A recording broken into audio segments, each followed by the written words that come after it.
Se è Verona la provincia veneta più colpita dal virus dell'influenza aviaria con 15 focolai, è Treviso la seconda, con 7, seguita da Venezia con 3 secondo l'ultimo report dell'Istituto Zooprofilattico delle Venezie. Il virus H5N1 si diffonde portato dalle specie selvatiche di volatili che facilitano la propagazione negli allevamenti avicoli, ma il virus dell'aviaria ha fatto anche il salto di specie infettando altri animali. Recentemente negli Stati Uniti si è diffuso in centinaia di allevamenti di bovini ed ha contagiato molte specie di mammiferi. Si teme, come già accaduto, che si trasferisca all'uomo e se le conseguenze sono pesanti per gli allevatori, visto che la presenza del virus impone la soppressione e distruzione di tutti gli animali infetti, quali sono i rischi per l'uomo? È un virus che,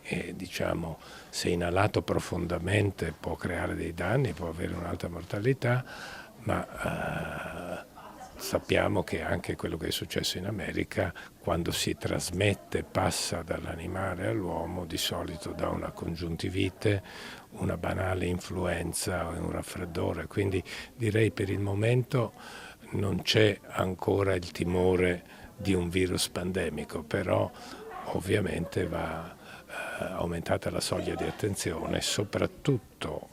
bisogna essere pronti, ma lo è già l'Europa, l'EMA, anche il nostro Paese,